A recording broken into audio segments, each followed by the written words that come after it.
माझी तुमची पहिली भेट नाही, शिक्षकांची पण आणि विद्यार्थ्यांची पण. तुम्ही मी 26 जानेवारीला आपण भेटलेलो आहोत. काही जणांना मी आठवत असेल, पण मला बरेच जण आठवतात यातले. मी आमच्या कलेक्टर साहेबांना आता म्हटलं की सर मल्लखांब इथं खूपच सुंदर आणि अतिशय उत्तम प्रकारे केला जातो. मला कौतुक का वाटलं माहिती आहे का? कारण मी पण जिल्हा परिषदेच्या शाळेचीच विद्यार्थिनी आहे. मी त्याही वेळेला सांगितलं होतं, आजही सांगते. जिल्हा परिषदेच्या शाळेत, माझ्या शाळेचं नावच जिल्हा परिषद भागशाळा नंबर 12, गाव आष्टा, तालुका वाळवा, जिल्हा सांगली असं शाळेचं नाव आहे. आणि शाळेचा मला अभिमान यासाठी आहे की आज जे शहरी भागात दिसत नाही शाळा आणि शाळेतलं वातावरण, ते ग्रामीण भागातल्या किंबहुना जिल्हा परिषदच्या शाळेत अजून पण तसं दिसतंय. आणि याचं मला जास्त कौतुक आणि आकर्षण वाटलं. त्याचं कारण साहजिक आहे, कारण मी आता शहरी भागातून इकडे आले ग्रामीण भागात, आणि शहरी भागातल्या शाळा, मला 2 मुली आहेत, तर मी शाळेत जाते पालक म्हणून. त्यावेळेला शाळेतलं वातावरण आणि शिक्षक आणि शिक्षकांचं जे काही पालकांना ट्रीटमेंट असते ते आम्ही बघत असतो. आणि आम्ही तिथं अधिकारी म्हणून जातच नाही, पालक म्हणून जातो. त्यामुळे आम्ही बारीक बघतो हे सगळं की विद्यार्थ्यांचं काय अप्रोच आहे शिक्षकांबद्दलचा, आणि शिक्षकांची काय मानसिकता आहे विद्यार्थ्यांसाठीची. तर हे सगळं बघत असताना, जिल्हा परिषदेत काम करत असताना येणाऱ्या अडचणी चव्हाण सरांनी काय आता सगळ्यात सांगितल्या नाहीत, पण त्याचा अंदाज येऊ शकतो की अडचणी काय असू शकतात. आणि या अडचणींवर, अडचणी आहेत म्हणून त्याचा बाऊ न करता त्याच्यावर कशा पद्धतीनं मात करता येईल याचं उत्तम उदाहरण म्हणजे तुमची आदर्श शाळा. आणि मला अभिमान आहे की ही शाळा माझ्या तालुक्यात आहे.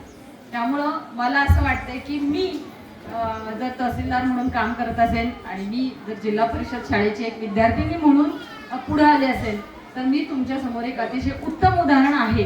आता हे सगळे बच्चे कंपनी आहेत, त्यांना मी काय बोलते ते समजणार नाही, पण काही विद्यार्थी किंवा विद्यार्थिनी आहेत 5वी पासून मी म्हणेन किंवा 6वी पासून मी म्हणेन, तर या वर्गातल्या विद्यार्थ्यांना किंवा विद्यार्थिनींना मी काय बोलते ते समजते.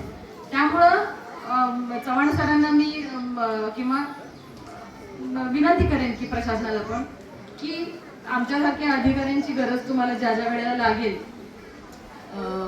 प्रोत्साहन देण्यासाठी असेल किंवा आणखी काही कारणासाठी तुम्हाला एखादा, काल पण आमचे व्हिडिओ साहेबांनी मला सांगितले की आज असं असं नियोजन आहे. त्यावेळेला मी म्हटलं की माझ्या डोक्यात एक असं आहे की मला एक विद्यार्थिनी दत्तक घ्यायला आवडेल. तर हा माझ्या डोक्यात चाललेला एक विचार होता. फक्त काल तो मी व्हिडिओ साहेबांना एक बोलून दाखवला की मला विद्यार्थिनी एक दत्तक घ्यायला आवडेल. मला ऑलरेडी 2 मुली आहेत, पण मग मला एक विद्यार्थिनी अशी लागेल जी होतकुर आहे आणि तिला गरज आहे. तर त्या विद्यार्थिनीचं म्हणजे मला खरंच पालकत्व स्वीकारायला अजिबात अडचण येणार नाही. आणि ह्याच्यात मोठेपणा काही नाही. याच्यात मला फक्त एवढंच सांगायचं आहे की प्रशासन हे संवेदनशील आहे. प्रशासकीय गोष्टींमुळे हात बांधलेले जरी असले तरी त्याच्या पलीकडे चौकटीच्या बाहेर जाऊन जे काही करता येईल ते आम्ही जरूर करू. ज्या ज्या वेळेला तुम्हाला मदत लागणार आहे, अडचणी येणार आहे, त्याच्यातून मार्ग काढू. जन्ममृत्यूच्या नोंदणीचा सर खूप मोठा विषय होता, आणि मी ज्या वेळेला जॉईन झाले त्यावेळेला माझ्या असं लक्षात आलं सर की आमच्या भागात सुद्धा, ग्रामीण भागाचा तसा खूप ग्रामीण राहिलेला नाहीये, पण इकडचा भाग मी असा बघितला सर की 2008-2010 या वर्षीच्या सुद्धा या छोट्या मुलांचे जन्माच्या नोंदी झालेल्या नाही. मी कारण विचारले सर. आता प्रशासन आपल्याला काम हे करत असताना खूप बारीक काम करा, आदेश करा असं आपल्याला सूचना आणि काळजी घ्या म्हणून सांगतात, पण मला असं दिसलं सर की काही मुलांचे पालक हे मेंढपाळ या संवर्गातले आहेत. ते व्यवसायानं मेंढपाळ असं म्हणता येणार नाही, कारण व्यवसाय नाही आहे, गरज आहे त्यांची.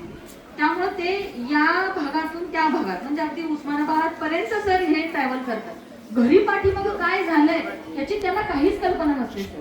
आणि त्यावेळेला मग असं काहीतरी घरी मग एखादं बाळ जन्माला येतं आणि फक्त वडील घरात एखादा जो करता आहे तो फक्त गरज आहे म्हणून बाहेरच्या भागात जातो आणि त्याची जन्माची नोंद होत नाही. अशा वेळेला सर मी त्या शाळेतले मुख्याध्यापक माझ्यापर्यंत अप्रोच झालेले सर, आणि मी 26 जानेवारीचं औचित्य साधून अशा पद्धतीने त्या शाळेतल्या जे गरजवंत विद्यार्थी होते त्यांना, कारण त्यांचा तो याचा ID बनत नाही त्यामुळं आणि ते विद्यार्थी म्हणून रजिस्टर होत नाही, तर ती अडचण बघून सर मी त्यावेळेला त्यांना जन्माचे दाखले याच्यात देण्यासाठी मी आदेश केले होते.